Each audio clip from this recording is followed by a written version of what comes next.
ಅಲ್ಲ ಸರ್, ಅಲ್ಲ ಬಿಡಿಯಲ್ಲ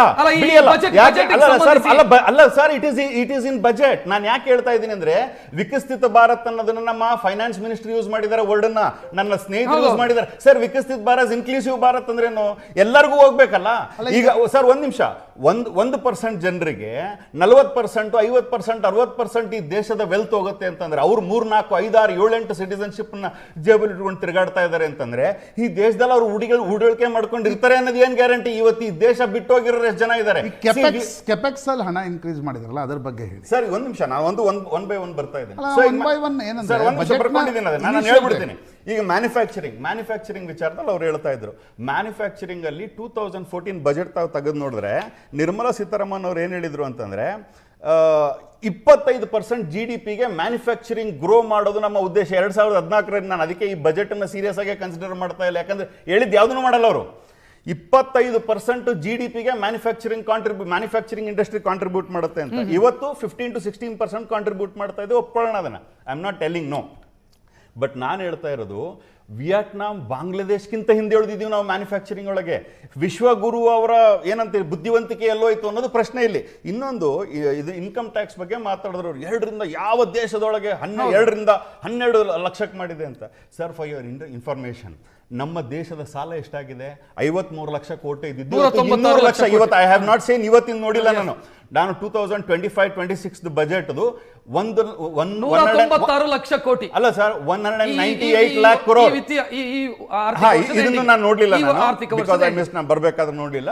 1,98,000 ಕೋಟಿ ಈ ಸರಿ ಜಾಸ್ತಿ ಆಗಿದೆ. 198 crore ಜಾಸ್ತಿ ಆಗಿದೆ ಸಾಲ. ಅಂದ್ರೆ ಕಳೆದ ಒಂದು 12 ವರ್ಷದ ಟೆನ್ಯೂರಲ್ಲಿ ಇಡೀ ದೇಶದ ಏನಂತೀರಿ 50, 60, 70 ವರ್ಷದಲ್ಲಿ ಸಾಲ ಮಾಡೋದಕ್ಕಾಗದಿರುವಂಥದ್ದು ನಮ್ಮ ನರೇಂದ್ರ ಮೋದಿ ಮಾಡಿರುವಂಥದ್ದು ದೊಡ್ಡ ಒಂದು ಕೀರ್ತಿಗೆ ಅವ್ರು ಪಾತ್ರಗೊಳ್ತಾರೆ. ಇಲ್ಲಿ ಆಗಿರುವಂಥದ್ದೇನು? Income tax is based on what? Income ಮೇಲೆ. ಈಗ ನನ್ನ ಇನ್ಕಮ್ ಜಾಸ್ತಿ ಆದಂಗೆಲ್ಲ ನಾನು I will be putting my giving more and more slabs to the citizens. ಇದ್ರಾಗ ಏನು ಮಾಡಬಾರ್ದಂಥದ್ದೇನು ಮಾಡಿಲ್ಲ. ಈಗ ಕಮಿಂಗ್ ಬ್ಯಾಕ್ ಟು ದ ಸಾಲದ ವಿಚಾರ ಬಂದಾಗ ನಮ್ಮ ಭಟ್ರು ಒಂದು ಮಾತು ಹೇಳ್ತಾರೆ. ಈಗ ಇದು it has to be controlling with the inflation, it has to be under the control of GDP. ಈಗ GDP ವಿಚಾರನೆ ಮಾತಾಡೋಣ. ಈಗ for example, what is the GDP of Japan? What is the GDP of China? What is the GDP of America? American GDPಗೆ ನಾವು compare ಮಾಡ್ಕೊಂಡು ಸಾಲದ ಬಗ್ಗೆ ಮಾತಾಡಬಾರ್ದು. ನಮ್ಮ GDPಗೆ ನಮ್ಮ $4 trillion, ನಮ್ದು $4 trillion ಇಲ್ಲ. ಇಟ್ ಇಸ್ ಬೀನ್ ಇನ್ಫ್ಲೇಟೆಡ್ ಅಂತ ಹೇಳ್ತಾರೆ ಮಾರ್ಕೆಟ್ ಒಳಗೆ. $3.8 trillion ಅಂತ ಹೇಳ್ತಾರೆ.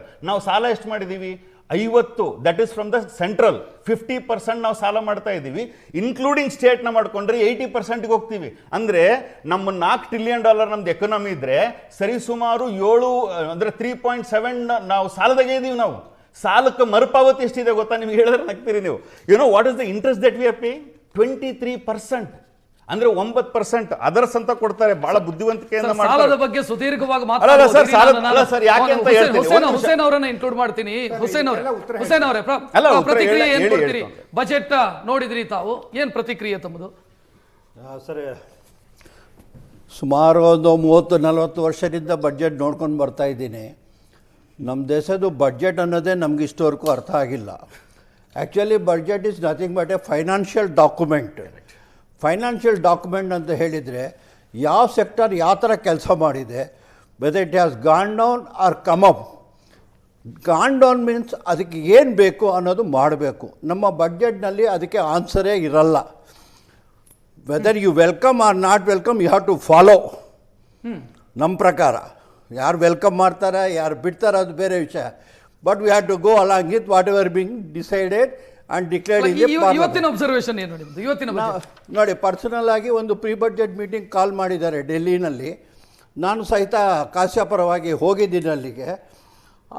She was so impressed about my presentation that day and she has taken a photo also next to me. We have asked. ಅಲ್ಲ, ನೀವು ಆ ಸಂದರ್ಭದಲ್ಲಿ ಇಟ್ಟಂತ ಮನವಿಗಳನ್ನ ಪುರಸ್ಕರಿಸಲಾಗಿದೆಯಾ ಸರ್ ಇವತ್ತಿನ ಬಜೆಟ್ ಅಲ್ಲಿ?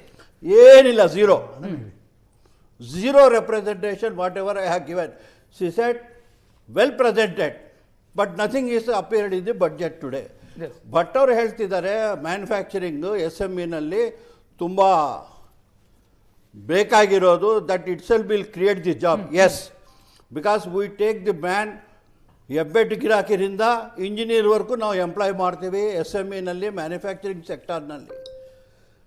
ಆದರೆ ಮ್ಯಾನುಫ್ಯಾಕ್ಚರಿಂಗ್ ಸೆಕ್ಟರ್ನಲ್ಲಿ ಟೆಕ್ನಾಲಜಿ ಚೇಂಜ್ ಆಗ್ತಾ ಇದೆ. ಅದಕ್ಕೆ ಒಗ್ಗಟ್ಟಾಗಿ ನಾವು ಕ್ಯಾಪಿಟಲ್ ಇನ್ವೆಸ್ಟ್ಮೆಂಟ್ ಮಾಡಬೇಕಾಗ್ತದೆ ಕಂಟಿನ್ಯೂಸ್ ಆಗಿ. ಅದಕ್ಕಾಗಿ ಹಲವಾರು ನಾನು ಕೇಳಿದ್ದೀನಿ. ಒಂದು ಕೇಳಿರೋದು, 2 ಕೋಟಿಗೆ 44AB ಇನ್ಕಮ್ ಟ್ಯಾಕ್ಸ್ ಆ್ಯಕ್ಟ್ ಹಾಕಿದ್ದಾರೆ ನಮ್ಮ ಮೇಲೆ. ಅದಕ್ಕೆ ಇಷ್ಟೊಂದು ಕಾಂಪ್ಲೈನ್ಸ್ ಬರುತ್ತೆ. ನಿನ್ನೆ ಒಂದು ಮೀಟಿಂಗ್ ಆಗಿದೆ ವಿಧಾನಸೌಧದಲ್ಲಿ under the presence of cabinet secretary from Delhi. ಈ ಕಾಂಪ್ಲೈನ್ಸಸ್ ಬಟನ್ ಕಡಿಮೆ ಮಾಡಬೇಕು. ಸೊ ನೀವು ಕೇಳಿದ್ದು ಏನೂ ಸಿಕ್ಕಿಲ್ಲ ಈ ಬಜೆಟ್? ಏನೂ ಸಿಕ್ಕಿಲ್ಲ. S Prashant Nathu sir. ಇನ್ನೊಂದು ಸರ್ ನನ್ನ ಮಾತು ಮುಗಿಸ್ತೀನಿ. ನಮ್ಮದು ಕಂಪ್ಲೀಟ್ ಲಾಸ್ಟ್ 30-40 ಇಯರ್ಸಿಂದ ನಮ್ಮದು ಬಡ್ಜೆಟ್ಗಳು ನೋಡ್ತಾ ಇದ್ದೀನಿ. ಚಪ್ಪಲಿ ಬಡ್ಜೆಟ್ ಅದು. ಅಂದರೆ ಚಪ್ಪಲಿ ಮೇಲೆ ರೇಟ್ ಕಡಿಮೆ ಮಾಡಿದ್ವಿ, ಚಪ್ಪಲಿ ಮೇಲೆ ರೇಟ್ ಕಡಿಮೆ ಮಾಡ್ತೀವಿ ಅಂತ ಹೇಳ್ತಾರೆ ವಿನಃ they are not looking into other sectors. ನಿಜವಾಗ್ಲೂ ಏನಾಗ್ತಾ ಇದೆ ಅದರ್ ಸೆಕ್ಟರ್ಸ್ನಲ್ಲಿ, ಯಾಕೆ ಈ ಥರ ಆಗ್ತಾ ಇದೆ, ಯಾಕೆ ಬ್ಯಾಂಕ್ ಸಾಲ ಕಟ್ಟಕ್ಕೆ SMEs ಒತ್ತಾಡ್ತಾ ಇದ್ದಾರೆ, ಯಾಕೆ ಆಕ್ಷನ್ ಬರ್ತಾ ಇದೆ, ಪ್ರಾಪರ್ಟಿ ಯಾವುದು ಅಡ್ರೆಸ್ ಆಗ್ತಾ ಇದೆ. Yes sir. ರಕ್ಷತ್, ಬಜೆಟ್ ಪೂರ್ತಿಯಾಗಿ ಓದುವವರೆಗೆ ಪೂರ್ಣ ಪ್ರಮಾಣದ ವಿಶ್ಲೇಷಣೆ, ನಾವು ಈಗ ಬಜೆಟ್ ಮುಗಿದ ತಕ್ಷಣ ಬಂದು ಕೂತ್ಕೊಂಡು ವಿಶ್ಲೇಷಣೆ, ಯಾಕಂದರೆ it's not hour priority area. Politics ಆದರೆ ನಾವು ತಕ್ಷಣಕ್ಕೆ ಹೇಳ್ತೀವಿ ಅಲ್ವಾ, ಹಾಗಾಗಿ ಕಾಯಬೇಕಾಗತ್ತೆ. ಆದರೆ 2-3 ಸಂಗತಿಗಳು ನನಗನ್ಸುತ್ತೆ. ನೋಡಿ, ಈ ಬಜೆಟನ್ನು ಯಾರೂ ಕೂಡ ನಾವು ಚಾನೆಲ್ಗಳು, ಪತ್ರಿಕೆಗಳು ಸಹಜವಾಗಿ ಏನು ಮಾಡಿಬಿಡ್ತೀವಿ, ನಮ್ಮ ಓದುಗರಿಗೆ ಮಿಡಲ್ ಕ್ಲಾಸ್ನವ್ರು ಇರ್ತಾರೆ, ಹೀಗಾಗಿ ಅವರ ನಿರೀಕ್ಷೆ ಏನು ಅಂತಕ್ಕಂಥದ್ದು ಭಾಳ ದೊಡ್ಡದು. ಲಾಸ್ಟ್ ಇಯರ್ 12 ಲಕ್ಷ ಮಿತಿಯನ್ನು ಏರಿಸಿದಾಗ ಈ ವರ್ಷ ತಕ್ಷಣಕ್ಕೆ ಮಿತಿ ಏರಿಸ್ತಾರೆ, ಸೋಪ್ಸ್ಗಳನ್ನು ಕೊಡ್ತಾರೆ ಅಂತಕ್ಕಂಥದ್ದನ್ನು ನಿರೀಕ್ಷಿಸೋದೇ ನನಗನ್ಸುತ್ತೆ ಆ ನಿರೀಕ್ಷೆಗಳೇ ತಪ್ಪು ಅಂತಕ್ಕಂಥದ್ದು ಮೊದಲನೇದು. ಕೆಪೆಕ್ಸ್ ಏನಾಗಿದೆ ಅದು ಇನ್ಕ್ರೀಸ್ ಆಗಿದೆ, ಅದು ಒಳ್ಳೆಯ ಸಂಗತಿ. ಇವತ್ತಿನ ಜಾಗತಿಕ ತಲ್ಲಣದ ಪರಿಸ್ಥಿತಿಯಲ್ಲಿ ಮುಂದಿನ 20-25 ವರ್ಷಗಳ ಕಾಲ ಭಾರತದಲ್ಲಿ ಏನು ಇನ್ಫ್ರಾಸ್ಟ್ರಕ್ಚರ್, ಫಿಸಿಕಲ್ ಇನ್ಫ್ರಾಸ್ಟ್ರಕ್ಚರನ್ನು ಬಿಲ್ಡ್ ಮಾಡ್ತೀವಿ ಅಂತಕ್ಕಂಥದ್ದು ಭಾಳ ಮುಖ್ಯವಾಗಿರ್ತಕ್ಕಂಥ ಸಂಗತಿ. ಅದು ರಸ್ತೆ ಇರ್ಬೋದು, ಅದು ಪೋರ್ಟ್ ಇರ್ಬೋದು, ಉಳಿದದ್ದು ಯಾವುದೇ ಇನ್ಫ್ರಾಸ್ಟ್ರಕ್ಚರ್ಗಳನ್ನು ತ್ವರಿತಗತಿಯಲ್ಲಿ ಮಾಡ್ತಕ್ಕಂಥ ಅನಿವಾರ್ಯತೆ ಮತ್ತು ಅವಶ್ಯಕತೆ ಎರಡೂ ಭಾರತಕ್ಕಿದೆ. ಆ ದೃಷ್ಟಿಯಿಂದ ಕೆಪೆಕ್ಸ್ನ ಫಂಡಿಂಗನ್ನು ಜಾಸ್ತಿ ಕೊಟ್ಟಿರ್ತಕ್ಕಂಥದ್ದು 12 ಲಕ್ಷ, 1 ಲಕ್ಷ ಕೋಟಿಯಷ್ಟು ಜಾಸ್ತಿ ಆಗಿದೆ. ಸೆಮಿಕಂಡಕ್ಟರ್ ಬಗ್ಗೆ ಹೇಳ್ತಾ ಇದ್ರಿ.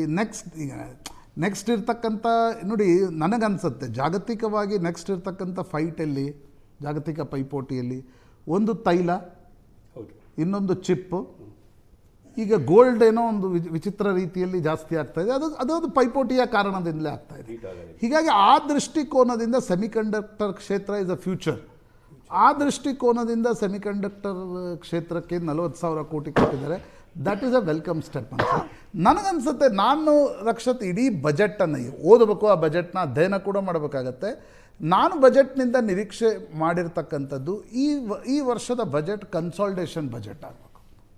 ಪ್ರತಿ ವರ್ಷ ಏನಾಗ್ತಿದೆ, ಪ್ರತಿ ವರ್ಷ ಈಗ ಎಕನಾಮಿಕ್ ಸರ್ವೆ ಏನು ಹೇಳುತ್ತೆ ನಿಮಗೆ, 1,72,000 ಕೋಟಿಯಷ್ಟು ಹಣವನ್ನು ನಾವು ಬರೀ ಗ್ಯಾರಂಟಿಗಳ ಮೇಲೆ ರಾಜ್ಯಗಳು ಹೂಡ್ತಾ ಇವೆ. ಅದರ ಮುಂದಿನ ದಿನಗಳಲ್ಲಿ ಏನಾಗಬಹುದು ಅಂತಕ್ಕಂಥದ್ದು. ಆರ್ಥಿಕವಾಗಿರ್ತಕ್ಕಂಥ ಕನ್ಸಾಲ್ಟೇಷನ್, ಫಿಸ್ಕಲ್ ಡೆಫಿಸಿಟ್ನ ಸ್ಥಿತ್ಯಂತರಗಳನ್ನು ಕಡಿಮೆ ಮಾಡ್ತಕ್ಕಂಥದ್ದು, ಇದು ಈ ಬಜೆಟ್ನಿಂದ ಇರ್ತಕ್ಕಂಥ ನಿರೀಕ್ಷೆ. ಯಾಕಂದರೆ ನೋಡಿ, ಮುಂದಿನ ದಿನಗಳಲ್ಲಿ ಅಮೆರಿಕ, ಚೈನಾದ ಪೈಪೋಟಿಯಲ್ಲಿ ಭಾರತ ಎಷ್ಟು ಲಾಭವನ್ನು ತೆಗೆದುಕೊಳ್ಳಬಲ್ಲದು, ಆ ದೃಷ್ಟಿಕೋನದಿಂದ ಮಾತ್ರ ಭಾರತದ ಬಜೆಟನ್ನು ನೋಡಬೇಕೇ ಹೊರತು ನಾವು ಯಾವತ್ತೂ ಪೊಲಿಟಿಕಲ್, ನಾನು ಒಪ್ತೀನಿ, ಈಗ ಅನಿಲ್ ಹೇಳಿರ್ತಕ್ಕಂಥ ಅಂಶಗಳನ್ನು ನಾನು ಒಪ್ಪಲ್ಲ ಅಂತಕ್ಕಂಥದ್ದನ್ನು ಹೇಳಲ್ಲ, ಅಥವಾ ವಿಶ್ವನಾಥ್ ಭಟ್ರ ಅಂಶಗಳನ್ನು ಒಪ್ಪಲ್ಲ. ಬಟ್ ಪೊಲಿಟಿಕಲ್ ಪಾರ್ಟಿಗಳು ಏನು ಮಾಡ್ತವೆ, ಆ ತೂತು ಮೇಲೆ ಅವರಿದ್ದಾಗಲೂ ಇದೇ ಇರುತ್ತೆ. ಈಗ ಅನಿಲ್ ಹೇಳಿದರು 1% ಇಡೀ ಎಕಾನಮಿಯನ್ನು ನಿಮ್ಮ ಕಾಲದಲ್ಲಿ ಏನಿತ್ತು, ಇಟ್ ವಾಸ್ ಸೇಮ್. ನನಗನ್ಸೋದು ನೋಡಿ, ಎರಡೂ ರಾಷ್ಟ್ರೀಯ ಪಕ್ಷಗಳ ಆರ್ಥಿಕ ನೀತಿಗಳು ಹೆಚ್ಚು ಕಡಿಮೆ ಸೇಮ್ ಆಗ್ತಿವೆ. ಹಾಗಾಗಿ ಬಜೆಟ್ನಲ್ಲಿ ಎರಡೂ ರಾಷ್ಟ್ರೀಯ ಪಕ್ಷಗಳು ಅವರು ಅಧಿಕಾರದಲ್ಲಿದ್ದಾಗ, ಇವರು ವಿಪಕ್ಷದಲ್ಲಿದ್ದಾಗ ಸೇಮ್ ಭಾಷಣ ಹೊಡಿತಾ ಇರ್ತಾರೆ. ನನ್ನ ದೃಷ್ಟಿಯಿಂದ ಮುಖ್ಯ ಆಗ್ತಕ್ಕಂಥದ್ದು, ನಾವು ಜಪಾನನ್ನು ದಾಟಿ ನಾವು 5 ಟ್ರಿಲಿಯನ್ ಎಕಾನಮಿ ಅಂತಕ್ಕಂಥದ್ದನ್ನು ಹೇಳ್ತೀವಿ. ನಾಳೆ ಜರ್ಮನಿಯನ್ನು ದಾಟಿ ನಾವು 3ನೇ ಪ್ಲೇಸಿಗೆ ಹೋಗ್ತೀವಿ. ನಮಗೂ ಮತ್ತು ಅಮೆರಿಕ, ಚೈನಾಗಿರ್ತಕ್ಕಂಥ ವ್ಯತ್ಯಾಸ ಎಷ್ಟು? ಫಸ್ಟ್ ಆ್ಯಂಡ್ ಸೆಕೆಂಡ್ ಪ್ಲೇಸ್ನವರೆಲ್ಲಿದ್ದಾರೆ, ನಾವೆಲ್ಲಿರ್ತೀವಿ. ಅದರ ಜೊತೆ ನಾವು ತಲಾ ಆದಾಯವನ್ನು ಜಾಸ್ತಿ ಮಾಡ್ತಿದ್ದೀವ, ಅದರ ಜೊತೆ ನಾವು ಈಸ್ ಆಫ್ ಡೂಯಿಂಗ್ ಬಿಸ್ನೆಸ್ಸನ್ನು ಮಾಡ್ತಿದ್ದೀವ. ಮೊನ್ನೆ ನೋಡಿ, ಗೀತಾ ಗೋಪಿನಾಥ್ ಹೇಳಿದ್ದನ್ನು ನಾನು ಬೆಳಗ್ಗೆ ಕೂಡ ಹೇಳಿದೆ. ಡಾವೋಸ್ನಲ್ಲಿ ಎಲ್ಲವೂ ಸುದ್ದಿ ಆಯಿತು. ಡಿ ಕೆ ಶಿವಕುಮಾರ್ ಹೋಗಿದ್ದು ಸುದ್ದಿ ಆಯಿತು, ಪ್ರಹ್ಲಾದ್ ಜೋಶಿ ಅವರು ಹೋಗಿದ್ದು ಸುದ್ದಿ ಆಯಿತು, ಅಶ್ವಿನಿ ವೈಷ್ಣವ್ ಹೇಳಿದ್ದು. ಏನು ಹೇಳಿದ್ರು ಅವರು? ಪೊಲ್ಯೂಷನ್ನಿಂದಾಗಿ ಭಾರತದಲ್ಲಿ ಇನ್ವೆಸ್ಟರ್ಸ್ಗಳು ಬರಲಿಕ್ಕೆ ಹಿಂದೇಟು ಹಾಕ್ತಿದ್ದಾರೆ ಅಂತಕ್ಕಂಥದ್ದು. ಅದರ ಜೊತೆ ಅವರು ಹೇಳದೇ ಇರುವ ಈಸ್ ಆಫ್ ಡೂಯಿಂಗ್ ಬಿಸ್ನೆಸ್ ಇದೆ, ಇಲ್ಲಿನ ಭ್ರಷ್ಟಾಚಾರ ಇದೆ. ನನಗನ್ಸುತ್ತೆ ನಾವು ವಿಕಸಿತ ಭಾರತದ ಬಗ್ಗೆ ಮಾತಾಡ್ಬೋದು, ಜಾಗತಿಕ ಪೈಪೋಟಿ ಅನ್ಬೋದು, ಸೂಪರ್ ಪವರ್ ಅನ್ಬೋದು, ಇವೆಲ್ಲವೂ ಕೂಡ ಸಾಧ್ಯ ಆಗೋದು ಯಾವಾಗ?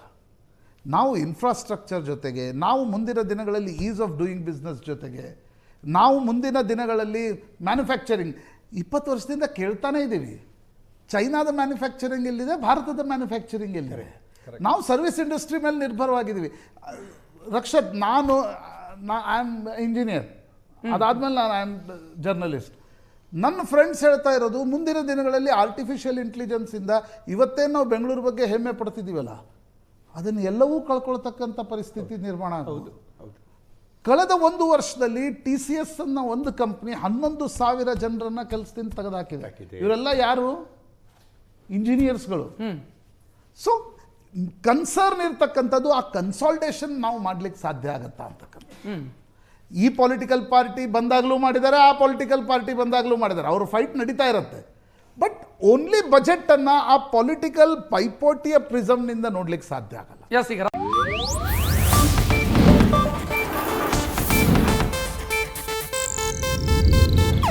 ಇದು ಏಷ್ಯಾನೆಟ್ ನ್ಯೂಸ್ ನೆಟ್ವರ್ಕ್ ಪ್ರಸ್ತುತಿ.